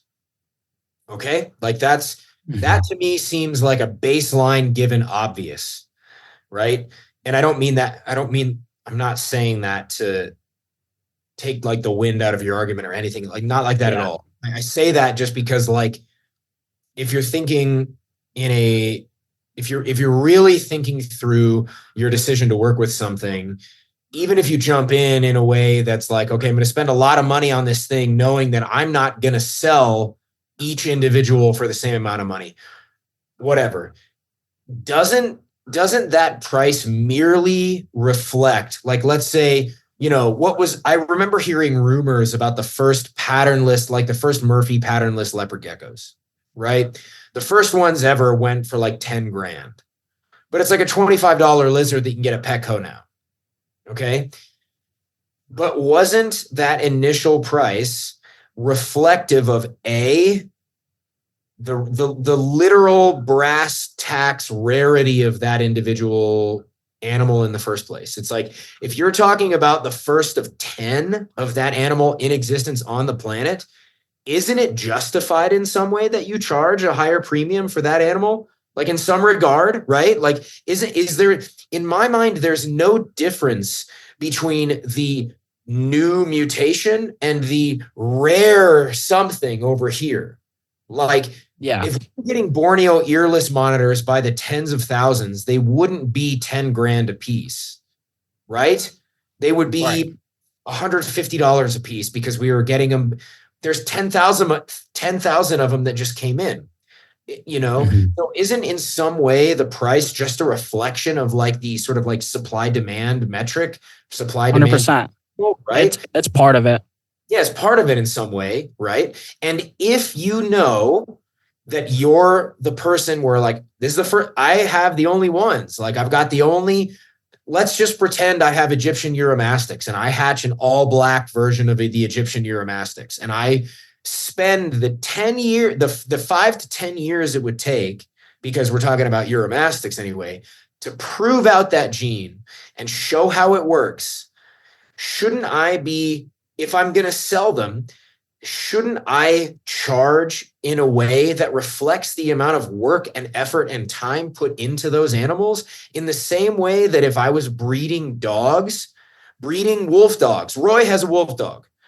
It can't be easy to make wolf dogs, right? It can't be easy to make them. And the amount of time that you put into breeding them, potty training them, making sure that they play well with others, making sure that they're not biting each other or babies or whatever it is. Like, you're charging for that in some way when you sell those animals. You're not just charging for the animal itself. You're not just charging for this pet that a family is going to have for life. You're also charging for all the work that it took to put in. This is the same thing when you buy from a dog or a cat breeder. You pay less for an animal that's been fixed than for an animal that has the capacity to breed. Why? Because if you buy an animal that's not fixed, it's understood that you have the potential to then take that animal and make more. Therefore, you charge a higher premium for it, right? Yeah. Like it doesn't, to me, that's not a reflection of a pyramid scheme. That's a reflection of like, it took me a lot of work to make this thing. You didn't make it. You didn't spend the time proving it out. And then, of course, by the time it gets to, say, a John Scarborough of Gecko Boa Reptile, who we had on the show 5-6 episodes ago, by the time it gets to that guy, where maybe he's not, he's got a handful of like new mutations, and that's a whole new thing. Like, that's a different topic altogether. But when it comes to like, okay, we've been breeding like hypotangerine carrot tail leopard geckos for like 30 years, for 30 goddamn years. And like, okay, maybe the first handful that looked really crazy, maybe it's worth charging a lot of money for those because there's only a few. Then the price drops because a lot of people have them. But then maybe the price starts to go up again. Why? Because you have people who are spending a lot more time investing the effort and the time and the space to breed those animals in a way that, let's say perfects, but that's not the right term. I don't believe in perfection. I don't believe that's what we're doing with a mutation, but let's just for the sake of argument, let's say that breeder is someone who's like, I'm spending my time to refine and quote unquote improve the hypotangerine leopard gecko. And once we get to a point where I've bred these things for 5 goddamn generations, and the result you're getting is something that's more interesting, more hardy, more healthy, more colorful, more resilient, whatever, more long-lived than your average hypotangerine leopard gecko, isn't it justified for me to charge a little bit more for that work and effort? I mean, it does, like I feel like most of the time, and I apologize, after this, I'll let you guys speak, so I'm not trying to monopolize this, but like, I feel like most of the time when people refer to things like the morph market as a pyramid scheme, or this is just another way of like bastardizing an incredible genus or whatever, these are individuals who are like not, they're not taking into consideration the whole picture. Like, the whole picture is that, like, whether it's the first ever albino of this particular species, or the first ever patternless of this particular species, it's the same thing as like, nobody has these. It's the same thing, like rare, morph, venomous, huge. These are all iterations on the same thing, which is like, not a lot of people have these. Therefore, it's worth a little bit more because fewer people have them, right? Am I crazy here? Is this nuts? Like, tell me why I'm wrong, Okay, so, well, first of all, I just wanted to look up a basic definition of a pyramid scheme, because I'm like, okay, I don't know about this kind of shit. It's just not what I occupy my time with, but neither do I. But so just on Wikipedia, I'm just going to read the first paragraph of the Wikipedia. Okay, I'm not saying this is the best source or the only one, but it's just basic, right? So it says a pyramid scheme is a business model which earns primarily by enrolling others into the scheme. However, rather than earning income or providing returns on investments by sale of legitimate products to an end consumer, it mainly earns by recruiting new members with the promise of payments or services. As recruiting multiplies, the process quickly becomes increasingly difficult until it is impossible, and most members are unable to profit. As such, pyramid schemes are unsustainable and often illegal. So I think as that relates to herpetoculture, I would argue the part of herpetoculture that looks like a pyramid scheme is when you have breeders who, like really high-end breeders who come up with a really high-end morph, and then they sell it to people for very, very high prices. We're talking tens of thousands of dollars based on the promise that this will produce animals for you that will then make you thousands and thousands of dollars. Well, the problem is that as soon as those animals have multiplied and they're no longer scarce, they're no longer worth thousands and thousands of dollars. Sure. And so that's the part I think that resembles a pyramid scheme. So if you want to put, I would say, an even like more severe perspective than the ball pythons, talk about the axanthic crested gecko. guys, that thing went from like 40 grand to like 1,000 in a year because that's how fast crested geckos can reproduce. And I forget his last name, Brian from Altitude Exotics, said it on a podcast. He was like, yeah, the prices of crested geckos crash way quicker than probably anything else because of how fast they can get up to size and reproduce. And again, I like the calling it a pyramid scheme is still a stretch. I do believe that there are some people who fall into that category. Like they almost like they get played into the game worse than others. Like there's some people who just don't think as smart, in my opinion. Yeah, but okay. Yeah. Yes, and I guess what I'm trying to say is like, how is this any different from if I bought? What's another example? What's like? Just give me any rare ass reptile. I think the difference is that like, I think the figures are often different. So like a rare reptile, like my Peruvianus, for example. Sure. That's a legitimately a rare reptile. There, as far as I know, there are 3 people in the country right now that have them in all of the United States, and they cost a couple $1,000s for a Polychrus peruvianus, as they should. That's also not $20,000 or $15,000 or whatever, you know, and it's also a harder sell in terms of like if it gets to the point where I'm producing Peruvianus and selling them, I'm not going to be telling people, yeah, you're going to be able to make, you know, your investment back on these in 2 years, because first of all, they take 3 to 4 years to reach maturity and then reproduce. Second of all, they're very difficult to hatch because you have a 250 something day incubation process. Right. And there are multiple people who have had eggs from this species who have never hatched them at this point. You know, there are others who have, of course, but there are good breeders who have received eggs and been unable to hatch them because there's a challenge. And so it's a different kind of thing. It's like the people that are drawn to, you know, the Peruvianus, I think are like, they're drawn to it because like that's a badass cool lizard. And it's like, I'll pay more for it because it is genuinely rare. Whereas I think that typically when people are talking about like these morph markets, so to speak, I'm using this in quotations again, it's selling it to other breeders based on the promise that they can then, you know, build off of that mutation and make a return on their investment. That's what I was just about to say. It's when it gets into the morph chasing. When you have a rare reptile, like, yeah, of course, like you understand that it's rare and you're paying that premium solely for the rare reptile. Whereas the morph people, and we're talking about these animals that are seen as investment animals, it's like you kind of are selling the dream as a breeder. You know, the people who bought those Xanthic crested geckos for 40 grand, you sold them the dream of let's make more Xanthics. And we're going to profit a shit ton of money off of them. And also, more people are equipped to keep a crested gecko or a ball python than are equipped to keep and breed. Right. Peruvianus. Like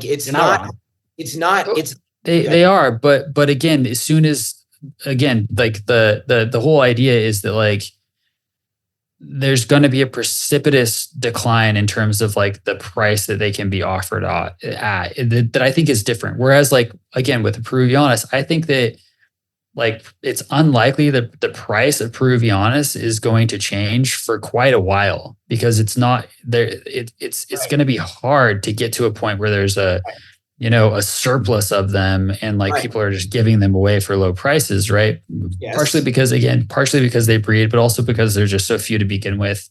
Right. Whereas like these other species, they reproduce very quickly. And as they do, you reach a kind of market saturation very quickly where it's like if you're talking about $40,000 crested geckos, it's, you can probably count on, 2 hands the number of people in the country that can and are willing to pay $40,000 for a crested gecko. Right. Yeah, exactly. But this is, I feel like this is all playing in. Okay. Before I continue, let me just say, it's obvious that I have a bias here. Okay. I'm so sorry.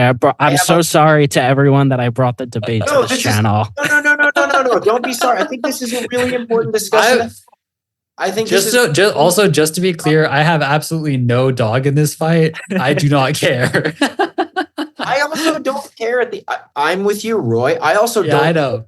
I just happen to be of the mind that I see no difference here, because let's invert this in some way, right? Let's pretend that a shipment of 10,000 Polychrus peruvianus came in. They were in high demand, and you had 500 people across the United States who decided Polychrus peruvianus is the shit. This is what I'm going to work with. This is what I'm going to invest my time in. Therefore, the first 10,000 that sold went for $5,000 a pair. And then in 3 years, you have 500 people who stayed committed, who produced this animal. And you've got 20,000 Polychrus peruvianus to sell on the market. The price is going to drop. It will not stay the same. It's impossible because there's too many of them. Look at you just said, Joe, for the Xanthic crested gecko. Okay, maybe there's 2-3 people in the entire United States who are willing to take the risk and pay $40,000 for this crested gecko because they have the means, they have the whatever. It's then it makes sense that if there's only 2 or 3 people willing to take the risk, that they get a return for the risk of their investment. It makes sense that the more Xanthic crested geckos become available, the less you would charge for them. And it doesn't mean that you wouldn't treat the animals with dignity. And it doesn't mean that like it's obvious that the end result of the $40,000 Xanthic crested gecko is a $20 PetSmart gecko in 20 years. That's true. But that's not because the initial animal wasn't worth that cost. It's because it's literally because of pure raw supply and demand availability. Like, it would not make any sense at all for the first person to have Xanthic crested geckos sell them for $40 a piece. That's totally irrational, right? And it's not because money is the motivation. It's because of the inherent risk you're taking on and taking on that project in the first place. You're taking on an inherent risk. Now, $40,000, maybe $40,000's crazy. Like, I'm not here to adjudicate that.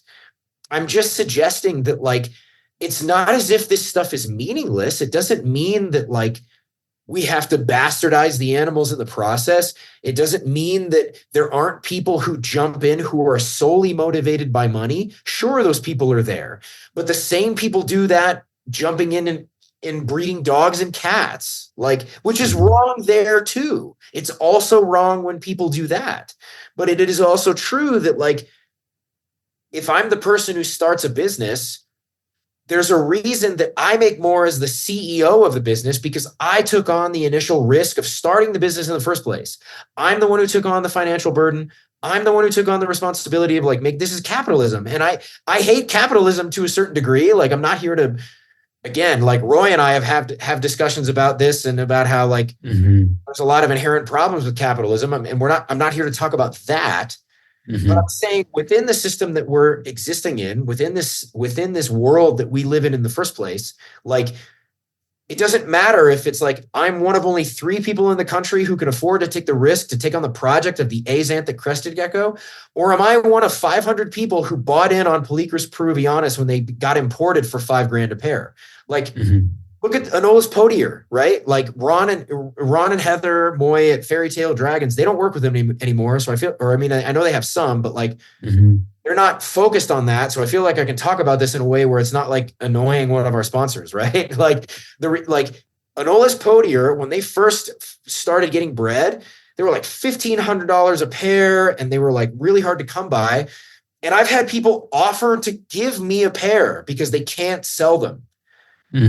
But that's not a morph. That's just the wild type of the animal. That's just the animal it is, right? So, like, it's not some mutation. It's not some special thing. It's like there were a lot. I think it's like the difference though is in, like, I think it's a difference in, like, magnitude in a way. Yeah, sure. You know, because, like, again, I think it's like, I think that there is a difference when you're going from, like, like a $1,500 or $2,000 lizard, like in some ways, like that feels like what you're doing, what you're selling is like a luxury lizard. Sure. You know what I mean? Whereas like I don't know that anyone who's spending, 10 grand upwards, on any reptile is looking at that as anything other than a potential investment. So it's kind of a different thing. Like I don't think they're necessarily looking at it as like, this is my luxury. I mean, maybe there are like celebrities out there that are down to like shell out 20 grand for their luxury ball python or whatever, and they just want it as like their pet. But I think that the majority of people buying those high dollar animals are other breeders who are looking at it as like, okay, this is an investment animal. Hopefully I can get a return on this investment. Yeah. And I think that there are instances where that's not what happened. Like they didn't get that return on the investment, which isn't to say that like, that's just not part of doing business, right? But I think that like the pyramid scheme, like accusation would be directed toward the original seller who was like selling that animal with the pitch that it was an investment that was going to make you a bunch of money, which I don't know. I don't even know if that's how those people are selling those animals. Cause again, it's like it's such a different part of herpetoculture that I'm even exposed to. So I don't actually know how those like deals happen and those conversations happen. But I think that there is a distinction between like the scarce, like the genuinely scarce animal and like that are valuable, maybe up to a few $1,000s, that kind of thing, versus like these investments that are like kind of looked at for their like more, combos essentially as like, okay. And they're put into like a spreadsheet in Pundit Square and figured out about like, okay, how can I make a return off this investment? Is this the wise thing to do? I don't know. Like for me, like with the, like, I just like to speak to like my own example of like when I got these Peruvianas, it was like, of course I'm hoping that eventually I can breed them and like make a return on my initial investment. But I also am like at a stage, like at the scale of that investment where it's like, well, if I can't, like, then I'm willing to,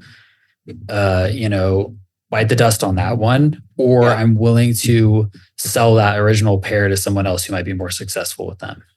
Right. Right. Absolutely. And I accept that perspective. And I also accept the possibility that there's something about this I'm missing altogether. Like, I don't think I'm necessarily right or the person to decide.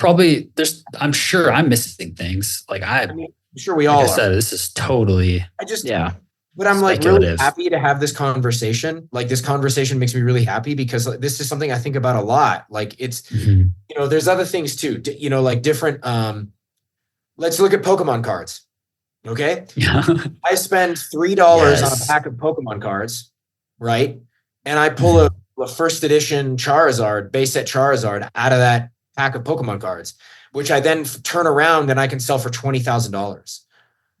At a pyramid scheme, like that person is buying it as a potential investment, assuming they're going to get a return.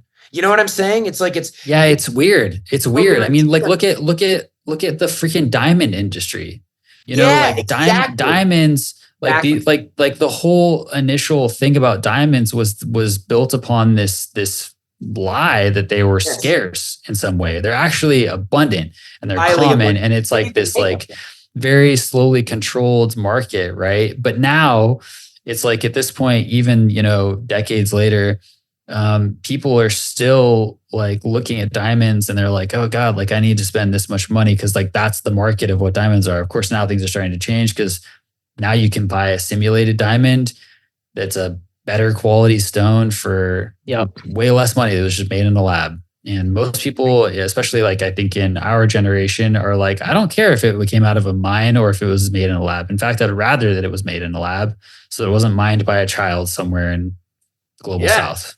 Right. I'm totally with you. Right. But I feel like that's a perfect example. Right. Because it's weird that that's the case. It's weird that people pay. Joe, you say something, please, because I've heard. No, I was just gonna say if my girlfriend ever Joe, found man. out, if my girlfriend found out I proposed with a synthetic diamond, I think she'd be upset. But that was the only thing I had to contribute. Hilarious. So I'm saying this as someone who literally, my dad's a jeweler. Okay. Like I grew up in a jewelry shop. I still work in my dad's jewelry shop occasionally just to help out, you know, and like mostly just so I can spend time with my family, honestly. But it's a weird world, man. It's like, and it's weird seeing like adjusting to that world, because like my dad is now like I remember when synthetic diamonds first came out, my dad was kind of like freaked out because he was like, okay, I have to be able to identify a synthetic diamond from a natural diamond. Right. You know, because like if I buy a synthetic diamond as a natural diamond, I'm going to get destroyed because like, you know, and all that kind of stuff, it just changes the whole thing. But anyway, and I digress. No, I think this is awesome, because like, I'm not suggesting that axanthic crested geckos should have cost 40 grand. Like I don't know. Like I have no idea. Like maybe it made sense. Yeah. Maybe it didn't. I don't know. You got the wrong guy. Like I'm not the person to ask. But I also don't necessarily feel like it's that insane. Like given the circumstances, given like all things considered, but also like it makes sense to me that like when we're talking about living creatures as the basis of the investment we're making, it makes sense that there should be a baseline level of like respect and understanding and like dignity and quality of life given to those animals that I think gets overlooked when people see them as the potential to make 40 grand from each one. Right. I think this argument cuts both directions, right? Like on the one hand, if it's just a financial investment, then you might be able to mistreat the animals. On the other hand, if you spend $40,000 on a crested gecko, you're probably going to take fucking good care of that crested gecko. Right. Yeah. Like in theory, right? Like I feel like it definitely cuts both ways. And I don't see like an easy, straightforward answer to that. And I also don't fucking have any idea what I'm talking about. I don't know what I'm talking about. I don't know what I'm doing. Yeah, I feel like when I look at it and where I'm at in social media and who I follow and what I see, I think there's just different perspectives to take away from it. So I think it's fair for all of us to have different opinions on it. And again, I think,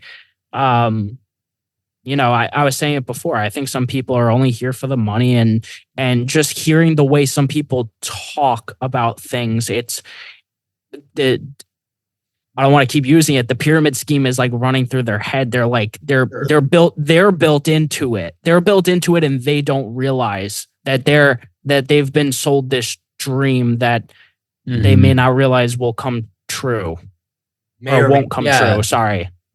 It feels like part of it is like, yeah, I mean, it's like whether or not it's opportunism is at play, you know, like an opportunistic, like potentially deceptive motive, you know, is at play with it, I think. Because I think that there's probably people that maybe are intentionally like, all right, I want to try and be the first one to do this so I can sell it for a bunch of money. And like, I don't really care what happens to the next guy. Yeah. You know, like that. And by the way, that is true in every industry. Yeah. And in no way was I implying that like Justin Kobelka or Brian from Herpetoculture are the leaders of the pyramid scheme, but they could be seen that way as they're both respectively like the tops of their respective industries.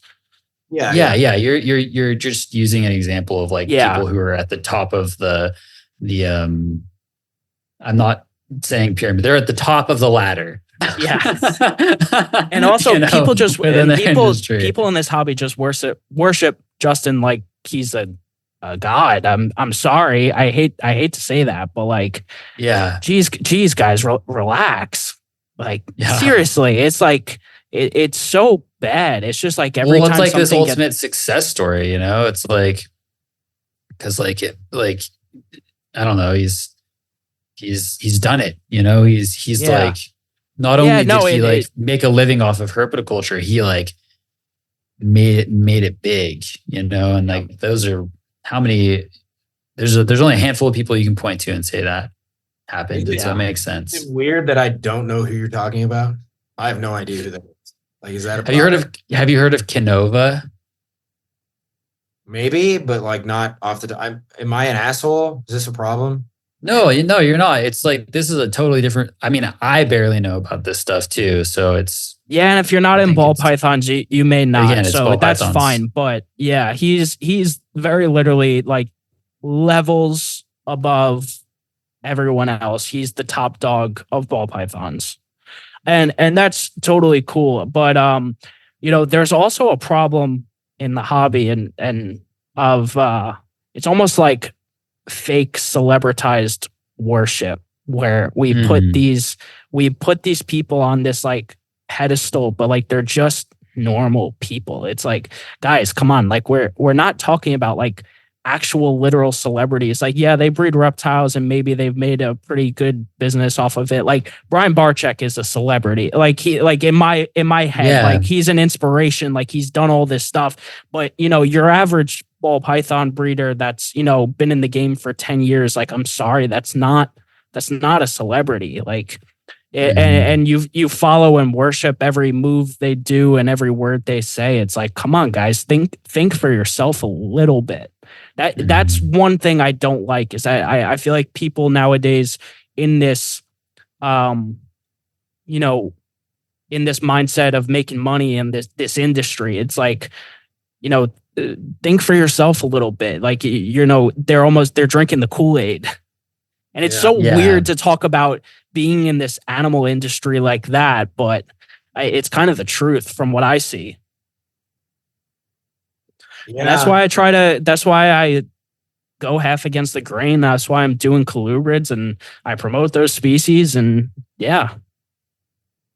Yeah. Way to bring it back around. Look at this skillful podcaster right here. We go. Oh, got to circle it back, I have to say, this was something I very much enjoyed because like I feel me too. I've been wanting to have this conversation for a long time. And like, this was just a great opportunity to do so.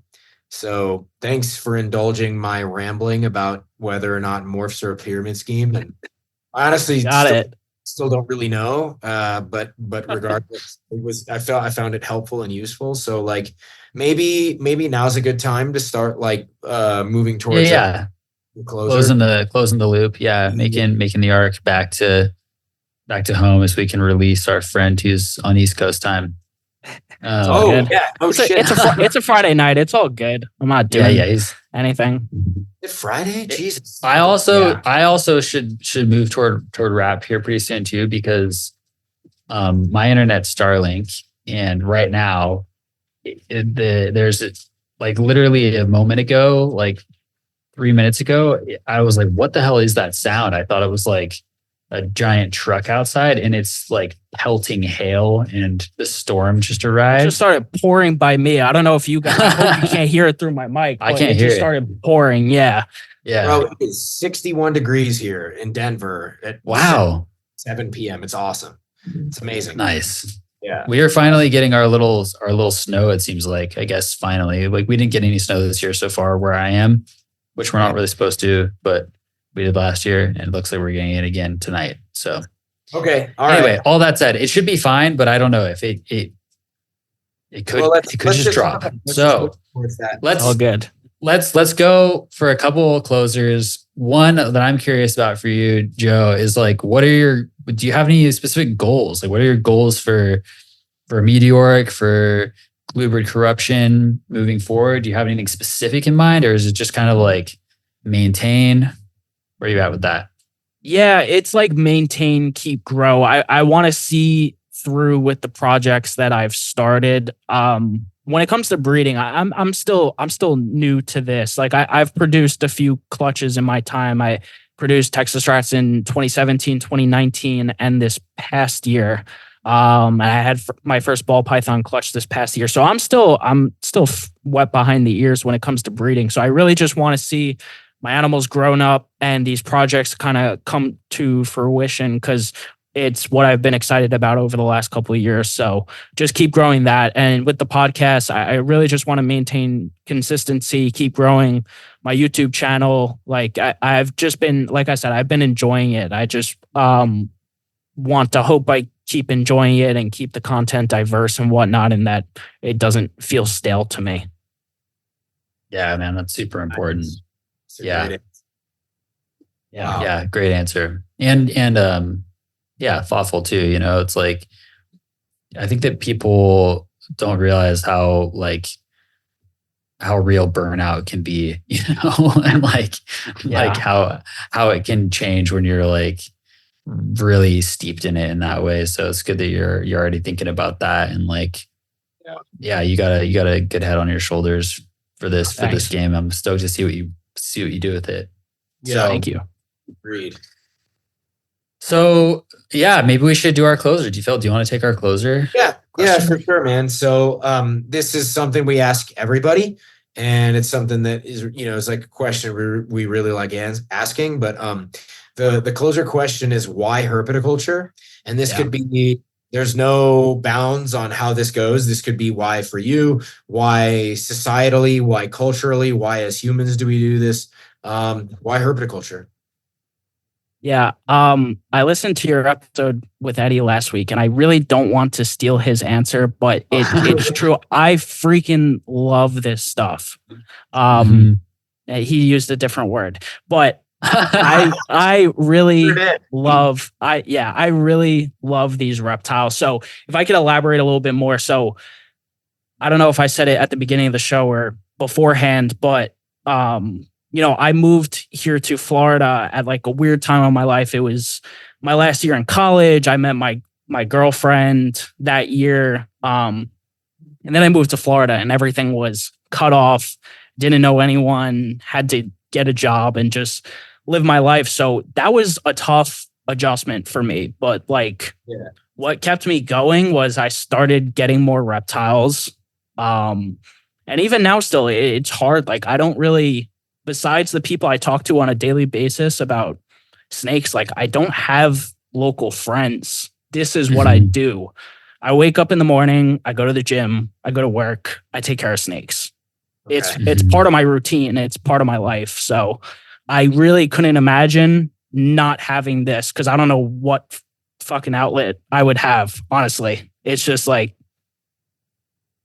so it's just super, super important to me.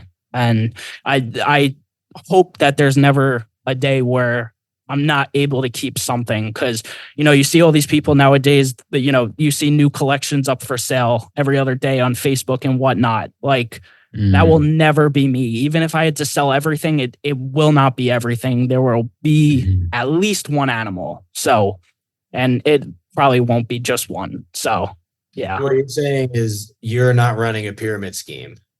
No, sir. No pyramid schemes over here. He's in it for the long haul. He's trying to make it sustainable. I'm just joking around. I had to. That's a great answer, Joe. Yeah, that was awesome, man. That's great, man. I appreciate this. I hope you'll come on the show again in the future and talk with us. Hell yeah. I feel like this was really interesting, and I feel like you brought up some stuff that really inspired a lot of thought. And one of the things I love about the podcast that we're doing is like just talking with interesting people who are doing cool stuff in herpetoculture and what they have to say about it. And I feel like every time we talk to someone like yourself, we learn something. So for sure. I agree. That's how it should be. As if you get the right people on, you're always going to learn something. You're always going to get an intriguing, engaging conversation about it. So I'm glad I was able to do that for you guys. Yeah, hell yeah. Yeah, man. Me too. Well, where can folks find you? You know, if they want to follow along with your socials, they want to listen to the podcast, what's the best way? Yep. So general social media, Instagram's the best place. It's just at Meteoric Serpents. That's METEORIC Meteoric, Serpents. Then I am on Morph Market as well. I have a couple snakes there, but you could just search Meteoric Serpents. And then YouTube, my YouTube is just Meteoric Serpents. A lot of people find me easily by typing in Colubrid Corruption. That's the name of the podcast, the Colubrid Corruption Podcast. That's what everyone has told me, that they just search that because it's much easier to find it. And so be it. If that's the way to find me, go check out my channel that way. I do the podcast every week on Sundays at 7:30 p.m. EST. And I think this will be coming out late, but Roy's my next guest. So by the time this comes out, you would have already seen Roy on there. And if you haven't, go check it out. So yes, for sure. Yeah, check it out, people. It's great. I've listened to a few episodes already. I listened to the one with Jason and the one with Steven. Yeah. And I like what you're doing over there, man. It's cool. Yeah, same. Thank you. Same, dude. Same. Thank you so much. Well, we really appreciate you coming on to the show and talking with us, man. Thank you so much. Roy, do you want to hit the button? Yep, I'll hit a button. Thanks for having me, guys. Oh, yeah.